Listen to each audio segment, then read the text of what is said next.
Bien, buenas noches ya, compañeros y compañeras. La verdad es que el compañero Fernando Ayala, yo creo que fue muy atrevido cuando me propuso que, como consecuencia de la conmemoración del centenario de la Casa del Pueblo, pues interviniera, según él, dando una conferencia. Yo no voy a dar ninguna conferencia, no soy conferenciante, soy un humilde albañil, todavía me siento albañil a pesar de los años, y yo creo que no, en aquel momento quizás no supe el alcance. Al final me doy cuenta que ha sido una osadía y un atrevimiento por mi parte el aceptar la propuesta que me hizo pues el compañero Fernando Ayala. Porque qué duda cabe que es una responsabilidad, ¿no?, hablar desde este atril delante de compañeros y compañeras que tienen un bagaje que yo diría que es superior al que yo pueda tener tanto en la UGT como en el Partido Socialista. Por lo tanto, bueno, yo creo que podía haber habido otros compañeros o compañeras que pudieran haber estado en este atril, pues lógicamente haciendo a lo mejor un análisis más profundo del que yo pueda hacer. Estamos aquí para celebrar un acontecimiento importantísimo, 100 años. 100 años son muchos años. En la vida de una persona, muchísimos, casi nadie llega. En la vida de una institución, como es la UGT o como es el Partido Socialista, lógicamente, pues eso demuestra que durante 100 años ha estado implicada en lo que ha sido pues la vida social, la vida económica de esta ciudad. Yo tenía unas notas aquí para hablar de lo que suponían las casas del pueblo, aquello de la alfabetización, que se leía la prensa obrera, para los trabajadores que no sabían leer, los que sabían leer leían en voz alta, pero en fin, yo creo que ya se ha dicho bastante de la historia de las casas del pueblo, y luego tenemos, pues, por parte de los historiadores, entre ellos el compañero Fernando Ayala, pues recogido bastantes testimonios que, desde luego, yo sería un osado el recordar por lo que supusieron las casas del pueblo en aquellos momentos.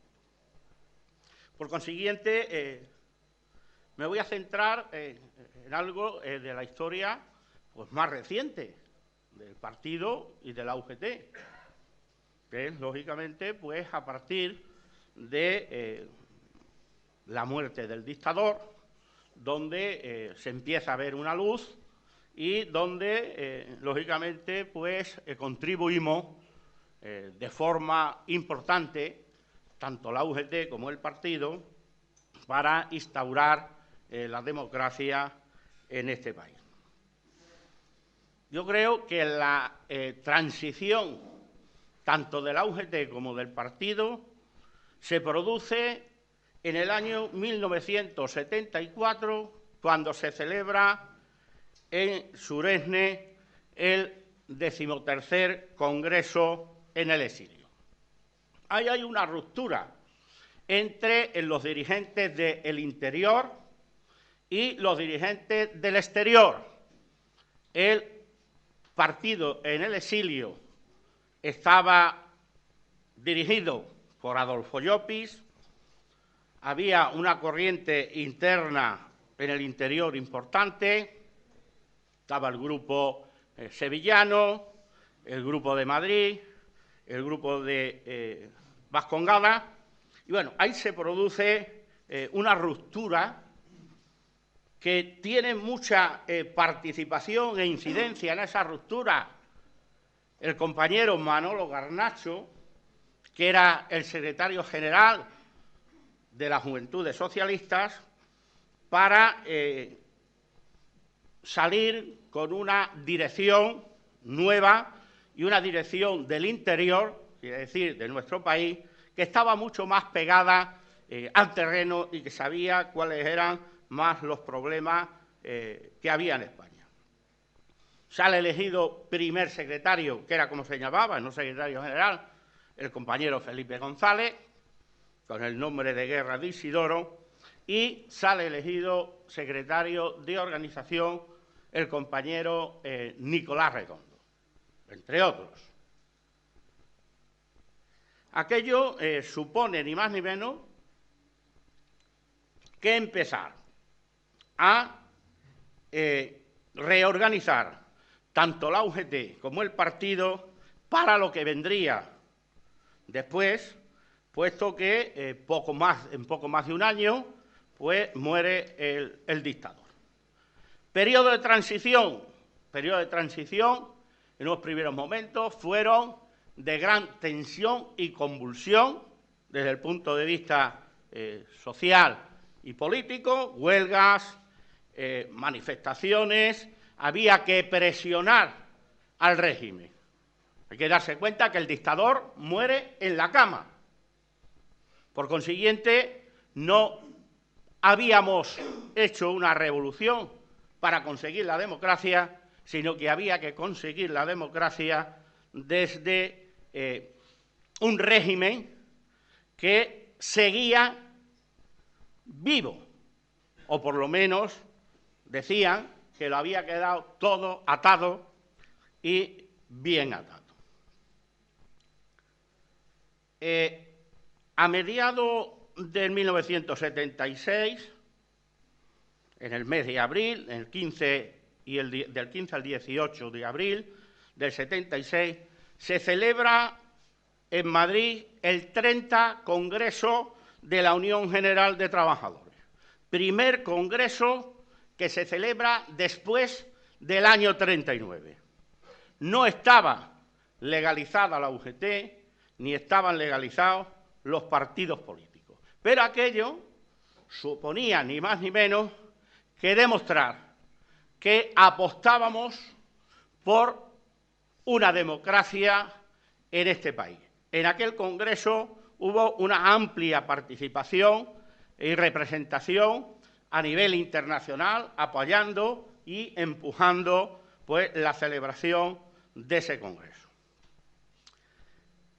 Como lo ha dicho el compañero Fernando Ayala, el 29 de agosto de 1976, ha enseñado el acta, se reconstituye en Cáceres, digo en la provincia, en este caso se hace en Plasencia, tanto la UGT como el Partido Socialista Obrero Español.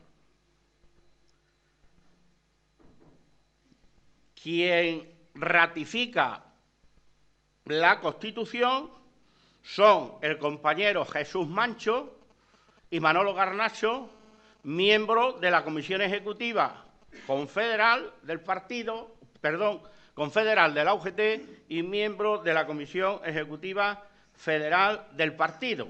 El acta del partido no la encontramos. Luego, si alguno de los compañeros estaba allí, compañero Félix Ramos, que sale elegido primer secretario, dijéramos el primer secretario general, está en el acta de la UGT, parece que se aprovecha en la reunión para constituir el partido y la UGT.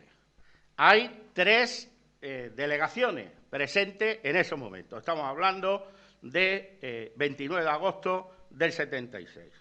Está Almaraz, que había un gran revulsivo de movimiento obrero en Almaraz, puesto que se estaba construyendo la central nuclear, y bueno, está una delegación de Plasencia y una delegación de Hervás.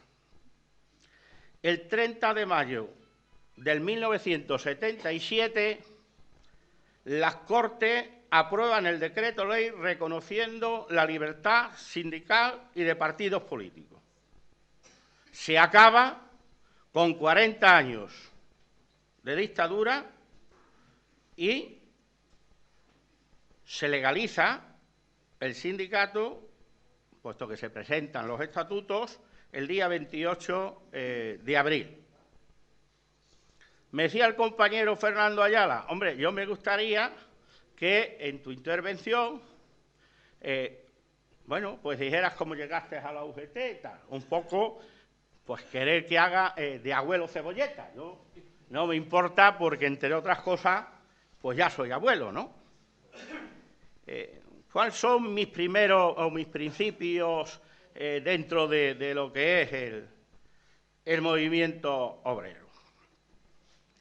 Pues en el año 71, recién licenciado, trabajando en los bloques de los ferroviarios de Antonio Hurtado, llevábamos 2 meses sin cobrar y uno de los días paramos, como era habitual, a la hora del bocadillo, a las 10, había 2 horarios que eran sagrados para los albañiles, uno de ellos se ha perdido, el del bocadillo a las 10 y el comer a la 1.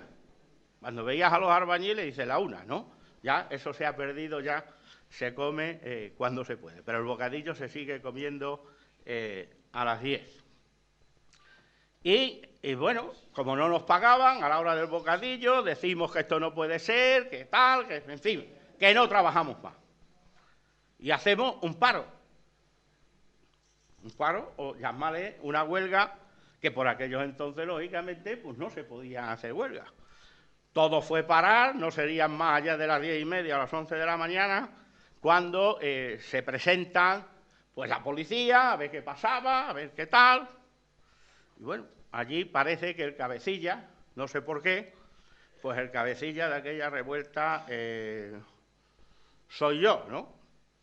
Por consiguiente, bueno, pues ahí al final te tachan la brigada político-social de rojo peligroso y te hacen una serie de controles de cómo te mueves, dónde te mueves y demás.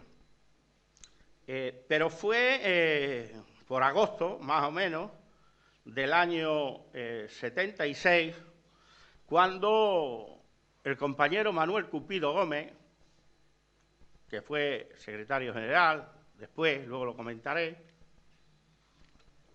y el padre de Antonio Bermejo, el que me van a buscar, me estaban esperando al salir de la obra, estaba yo trabajando en el Perú, en los pabellones, en los bloques esos del Perú, y me dicen que estaban constituyendo un sindicato, que habían oído hablar de mí, que tal, y que querían contar conmigo.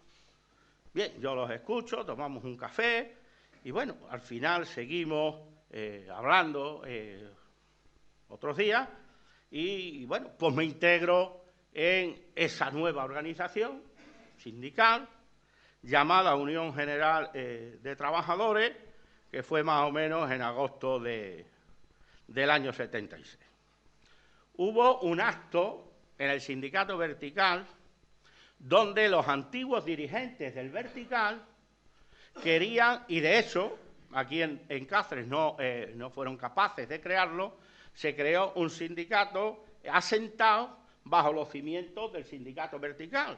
Entonces nos convocan, hacen una convocatoria de una asamblea en el salón de actos de la Casa Sindical, donde está hoy la UGT y Comisiones Obreras, y bueno, pues nos venden el producto. Había unos compañeros de la CNT, estaba yo, el compañero Lindo, que está por ahí, Alejandro, y al final reventamos aquello. Aquello terminó, pues como el Rosario de la Aurora, nos colocábamos estratégicamente, porque entonces sabíamos reventar las asambleas, colocados estratégicamente y reventamos la asamblea. El primer congreso, como tal congreso de la Unión General de Trabajadores en la provincia de Cáceres, se celebra el 11 de septiembre de 1977, en la calle Doctor Fleming. Allí ya hay una más amplia representación que la que hubo en aquel momento del 29 de agosto del 76. Sale elegido secretario general Manuel Cupido Gómez y secretario de organización mi compadre José Luis Torres. Yo creo que Félix también entra en esa ejecutiva. Las primeras elecciones generales en el año 77, fueron cuando se celebran las primeras elecciones generales, el 15 de junio. Y luego hay un acontecimiento en el año 77 que al final es, bueno, el que me marca ya casi de por vida, que es la huelga de la construcción. Huelga de la construcción que duró ni más ni menos que 33 días. Imaginaros lo que es, sin experiencia, aguantar un conflicto permanente durante 33 días. La huelga se inicia el 29 de septiembre, Feria de Cáceres, porque había 2 ferias.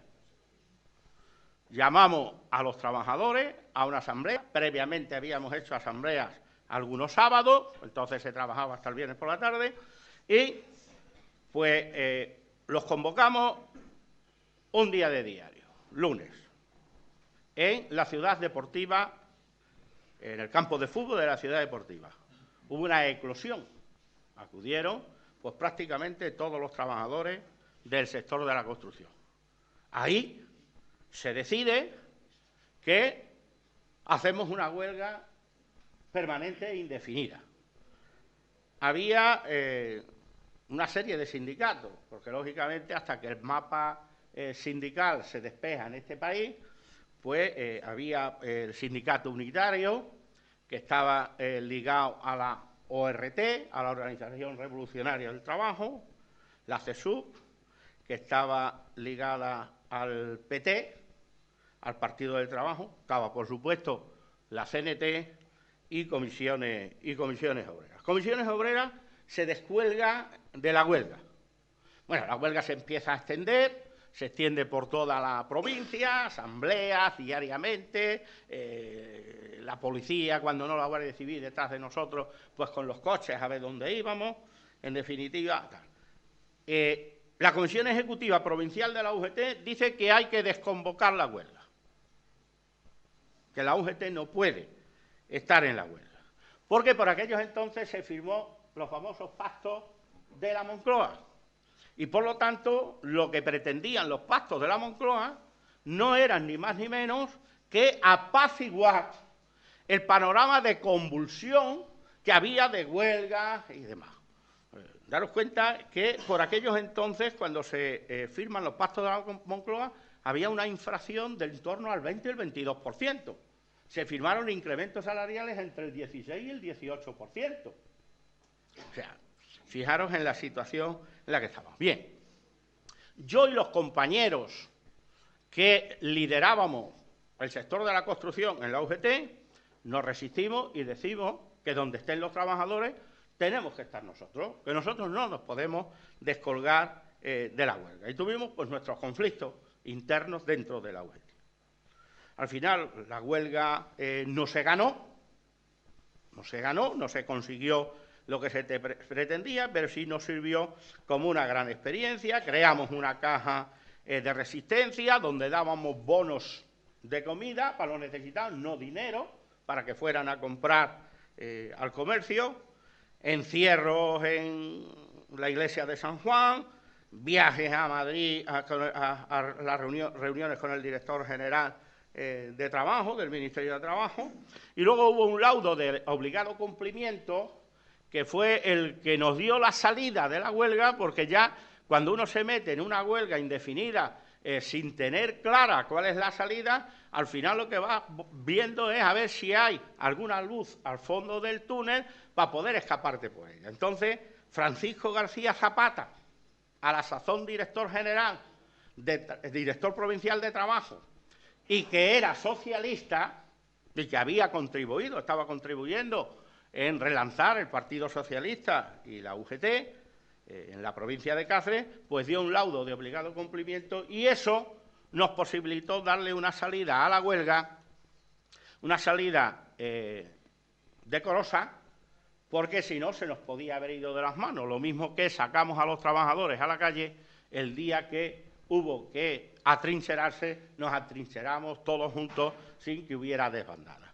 Eso supuso ni más ni menos que la presentación de la UGT, porque fue un escaparate importante. Yo se lo decía a lo largo del tiempo a los compañeros, aquella huelga, si nos descolgamos, le hubiera pasado lo mismo que a comisiones, que le costó años y años y años levantar cabeza, y fundamentalmente en el sector de la construcción. Hubo afiliación importante, sobre todo en el sector de la construcción, pero en otros sectores se pagaban 100 pesetas, por aquellos entonces era la cuota sindical, y se ponían unos sellitos en el carné, ¿no? Primer carné de la UGT, por cierto, carné de la UGT del año 1929 era este, con la declaración de principios y los estatutos. Se pagaban 10 céntimos al trimestre y había atrás una hojita donde decía informe de conducta, ¿eh? O sea que no lo perdáis. Bien.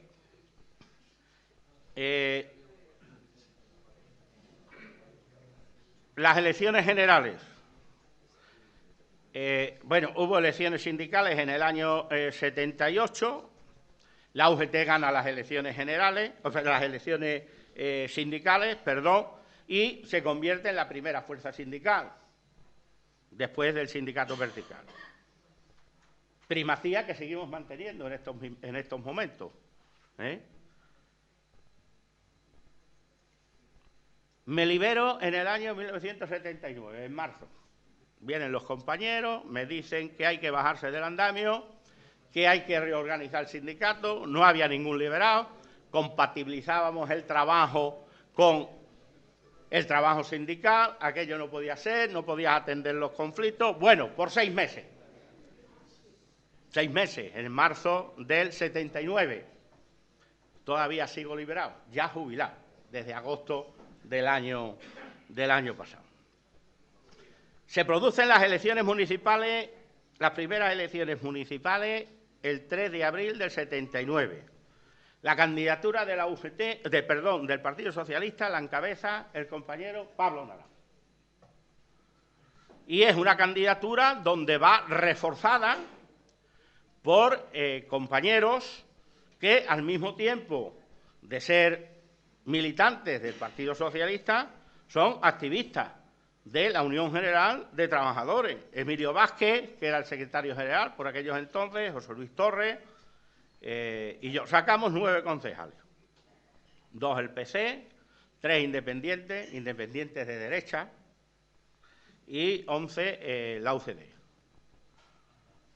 Lógicamente gobierna la UCD. Tomamos posesión el 19 de abril. Elecciones el 3, posesión el 19. ¿Y por qué digo el 19? Porque el día 23 de abril es San Jorge. Entonces, lo primero que debatimos es si asistíamos a la iglesia. Hay un acto, una procesión cívica, que se le llama, que es tradicional, que salen la corporación del ayuntamiento y bajo maza va a la catedral, a misa, y luego se ondea el pendón de San Jorge, que el pendón es el concejal más joven, a la sazón, mi compadre José Luis Torres. Aquello fue un debate que nos llevó más de 4 o 5 horas, si vamos o no vamos a la procesión cívica. Decisión salomónica, que cada uno haga lo que quiera. Al final yo no fui. Entre otras cosas, tampoco tenía indumentaria para ir, porque antes de esto, en los ayuntamientos franquistas, iban con frac y todo a la procesión, ¿no? Digo, coño. Digo, pues entonces, no voy. Yo no sé si mi compadre fue a ondear el pendón, yo ya no me acuerdo o no. Un ayuntamiento nos encontramos totalmente deslavazado, con escasos recursos, tanto humanos como económicos. A mí me asignan la función de delegado de obra. La verdad que fue una corporación que repartió responsabilidades. Hubo 2 alcaldes, González Casco, y luego Domínguez Lucero. Y bueno, yo en aquellos momentos mi misión como concejal de obra, como albañil, ¿qué coño le damos a este? Primer albañil que viene al ayuntamiento. Obra. Y al final, bueno, pues no se hizo mal, porque con los dineros del plan de empleo rural y tal, pues pudimos pavimentar bastantes barrios y demás, ¿no? Estaba de gobernador Luis García Tafalla, eran unos momentos delicados, con mucho paro, y llegamos a tener hasta 500 trabajadores, dependiendo de la nómina del ayuntamiento, a través de los fondos del plan de empleo rural. El 1 de mayo estaba reciente, estaba los días siguientes, 19 de abril tomamos posesión, 1 de mayo. Vamos la manifestación, la plaza abajo, y dicen que hay que subir la bandera de Extremadura al ayuntamiento. Entonces no había bandera ni había nada. Cogimos la bandera, la verde, blanca y negra que tenemos, y allá que te va el Miguel Ángel Rubio, pues con la bandera, como era concejal, no me podían decir nada los policías municipales, a clavar la bandera en el ayuntamiento. 26 de diciembre del 78, hecho histórico, se somete a referéndum la Constitución española, sabéis que sale aprobada con el 87,79% del voto. 23 de febrero del año 81. Con la Iglesia hemos topado, querido Sancho. Intento de golpe de Estado. Aquí las cosas ya se ponen un poco más serias. Estábamos tomando café, mi compadre José Luis Torres y yo. Él era por entonces el secretario general de la UGT en la provincia, yo secretario de organización. Lo estaban grabando, la investidura de Calvo Sotelo, después de haber dimitido Suárez. Sale Tejero, todo el mundo al suelo. Al final, bueno, llamamos a los compañeros del partido. Entonces estaba Federico Suárez, porque el secretario general era Pablo Castellano. Estaba, lógicamente, en el Congreso de los Diputados. ¿Qué hacemos, qué no hacemos, qué tal, que esto está feo? Lo primero que hicimos es poner a buen recaudo los ficheros de la UGT. Entonces no es como ahora, que pinchas en el ordenador, somos presos de la maquinita, era con la fichita y el cajoncito, ¿no? Entonces llevaron los ficheros de la UGT a los túneles del Tajo, porque el secretario de Administración era Miguel Dómine, que era jefe de estación de Río Tajo. Entonces se llevó los ficheros y decidimos, bueno, hacer como una especie de gabinete de crisis, entre comillas. Cerramos la UGT y nos fuimos al partido que estaba en la calle Hernando de Soto. Y allí pusimos, bueno, pues el cuartel general del gabinete de crisis. Allí se acercaron, pues, bastantes compañeros. Cuando entran y ocupan los estudios de Radiotelevisión Española y empiezan a poner marchas militares, algunos compañeros salieron corriendo como los conejos cuando metes el hurón en el viva. Yo creo que fueron a Portugal, corriendo algunos. Algunos decían, esto ya está, esto triunfa, aquí hacen la proclama. Yo ni proclama ni leche no sabía. Ellos sabían que iban a dar una proclama militar y aquí, pues fuera. Total que, bueno, estuvimos allí toda la noche.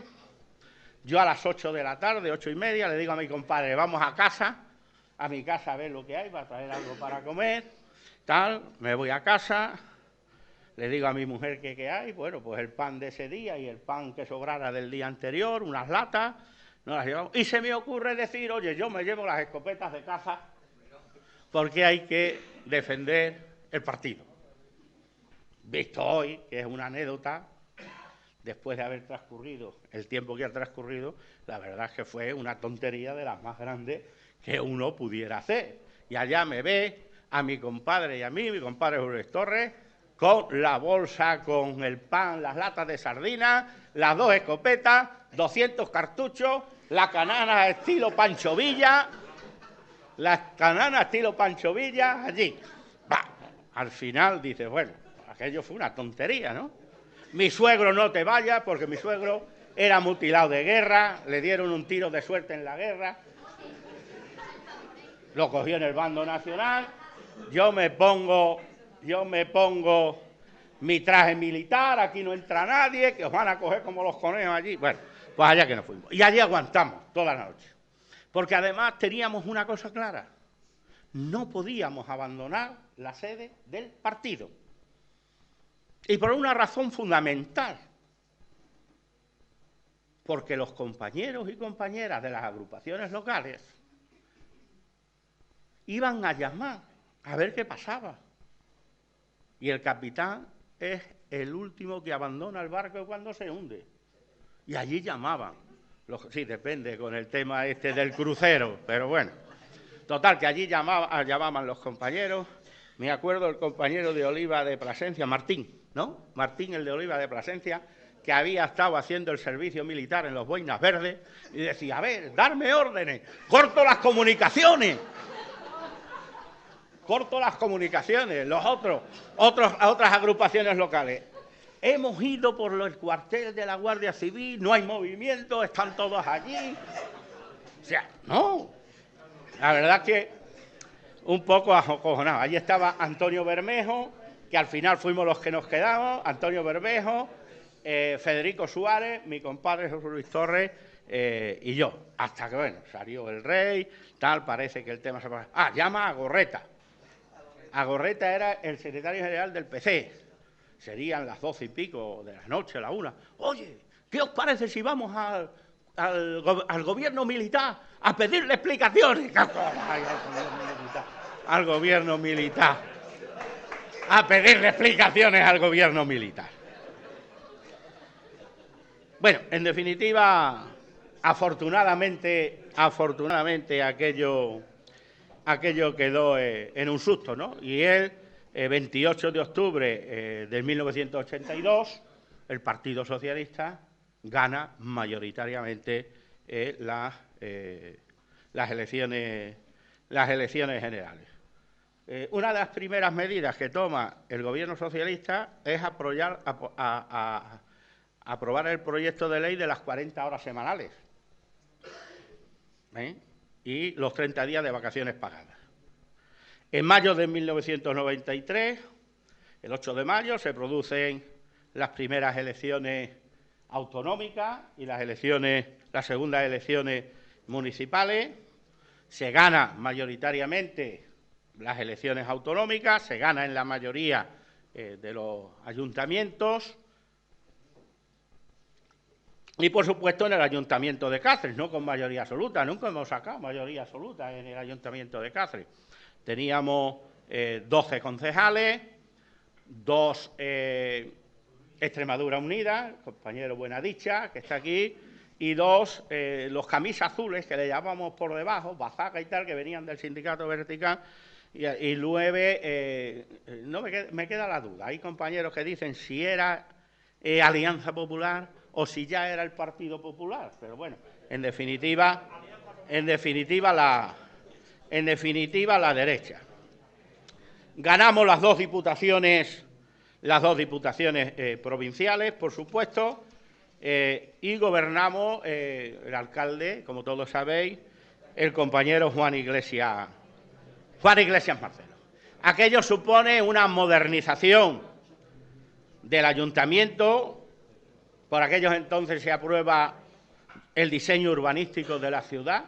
Teníamos un plan general que tenía hasta Puerto de Mar, que le había hecho un tal Longoria de Barcelona, la había cortado y pegado, hubo que interpretar el plan general, aquello era un desastre. Se moderniza la policía local, compañero José Luis Machuca, que era el delegado, entre otras cosas, de la policía local, se moderniza, entran por primera vez mujeres en la policía local. En aquella corporación es declarada Patrimonio de la Humanidad, Cáceres Patrimonio de la Humanidad por la UNESCO.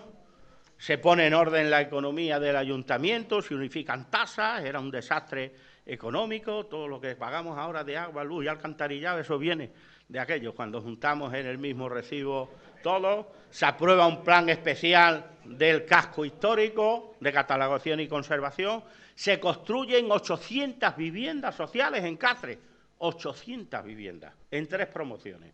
Una en el Espíritu Santo, otra en Montezuma y otra en Aldea Moreno. entre las 3 promociones, 800 viviendas. Había un paro atroz en el sector de la construcción. Yo me fui a ver a Cosculluela, que era el ministro de Obras Públicas, por aquellos entonces. Juan Iglesias decía, nos vamos a meternos en molao, que esto se arruina. Digo, esto alguien lo pagará, hay que hacerlo. Bien, yo creo que hicimos una buena labor en el ayuntamiento, o a lo menos creo yo. En septiembre del año 83 asumo la Secretaría General de la UGT en la provincia de Cáceres, con el 95% de los votos, hasta el año 1994. Durante ese periodo, lógicamente, la política del Partido Socialista en el gobierno fue una política de, primero, consolidación de la democracia, y luego, bueno, todo lo que ahora, desgraciadamente, se está viendo en peligro, como la universalización de la sanidad, todo el tema de la educación. En definitiva, se producen grandes avances sociales. Pero en el año 85, el 28 de mayo del 85, el Gobierno aprueba la reforma de las pensiones. Con la Iglesia hemos topado, querido Sancho. Ahí la UGT pues lanzó movilizaciones, manifestaciones en contra de esa reforma de la ley de pensiones del Partido Socialista. Nicolás Redondo vota en contra, rompe la disciplina de voto y vota en contra. El compañero Antonio Rosa, que era senador, dimite del Senado. Luego es nombrado consejero de Industria por el compañero Juan Carlos Rodríguez Ibarra. En el año 96, a finales del año 86, llevamos a cabo unas grandes movilizaciones en el sector, en el medio rural. Yo no dijera que en el entorno rural, yo no diría que en el sector agrario. Se pretendía modificar el subsidio agrario y el plan de empleo rural.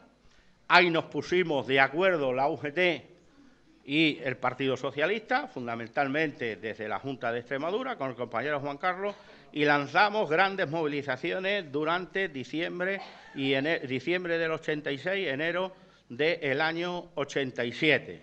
Encierros en los ayuntamientos, cortes de carretera, huelga el 17 de enero con más de 15.000 trabajadores en el medio rural, encierros en 119 pueblos. En definitiva, pues hubo unas grandes movilizaciones.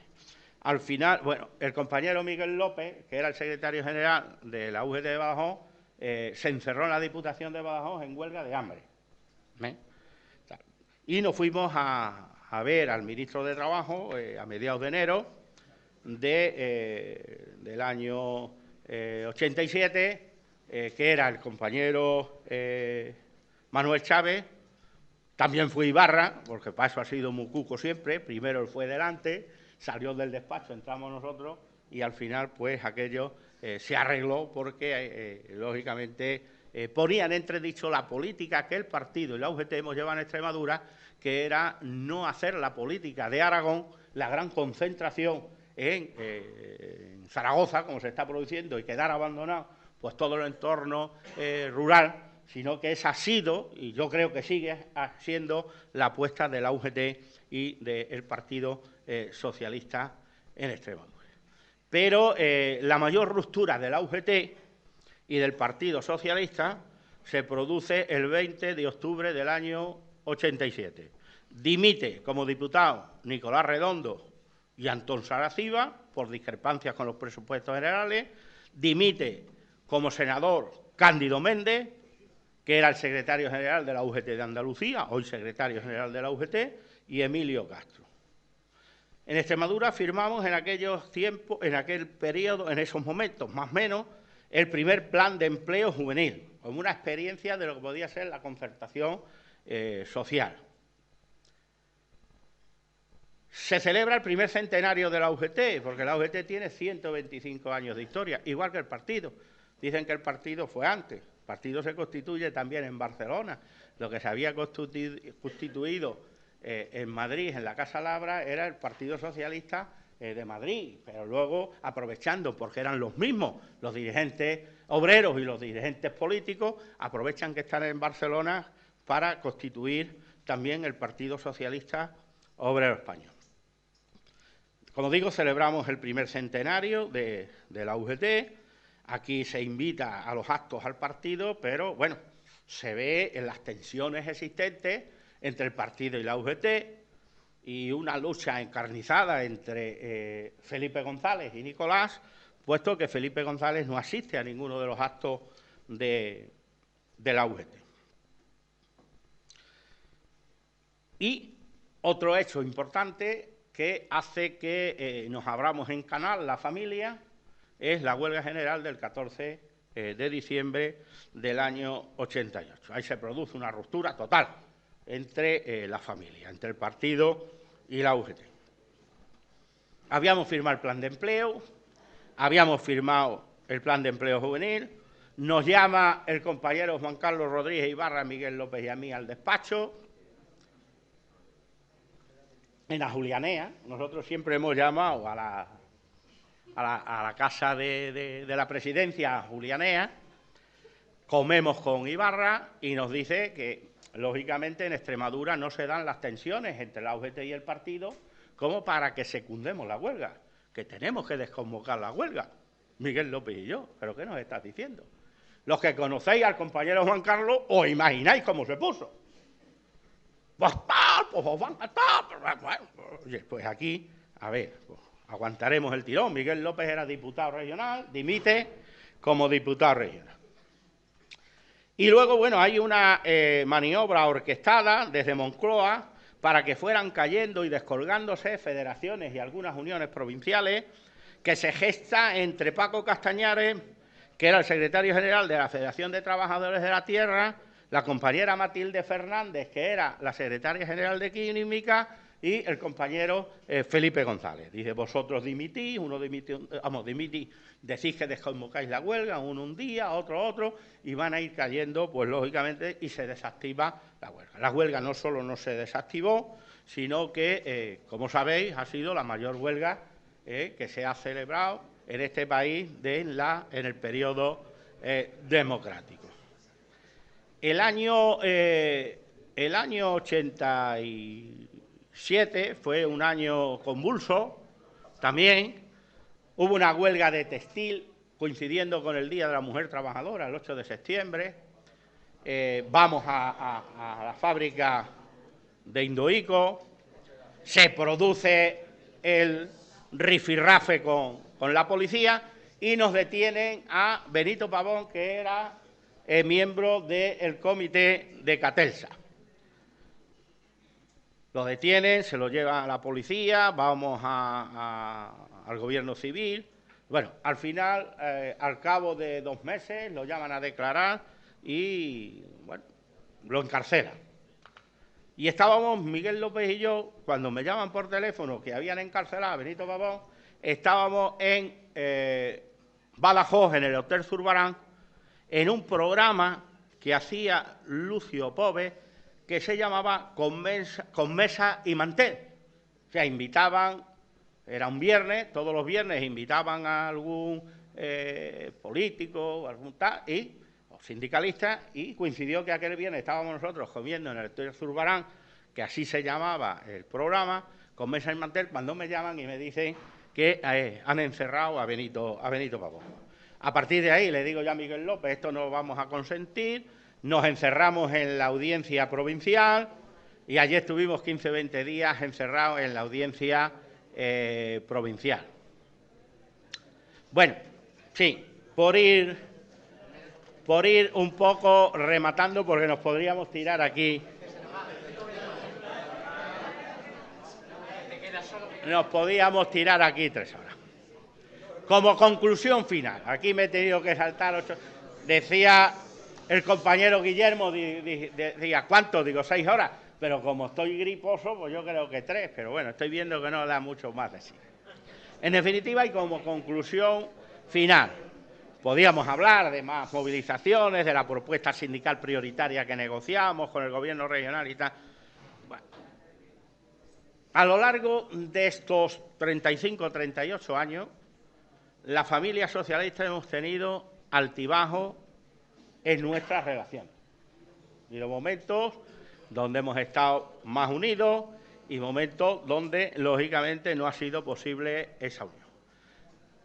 No defendemos intereses distintos, la UGT y el Partido Socialista Obrero Español. Lo que pasa es que actuamos en escenarios distintos.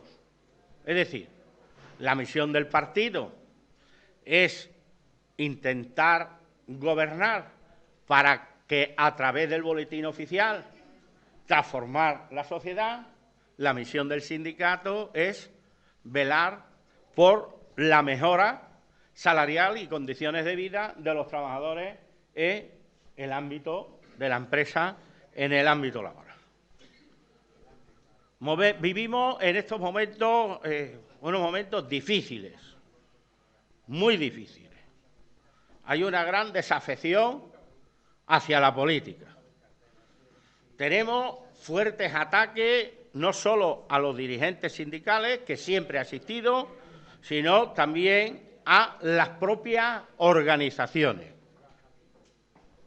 Estamos viviendo una situación económica complicada, que podemos recuperarla.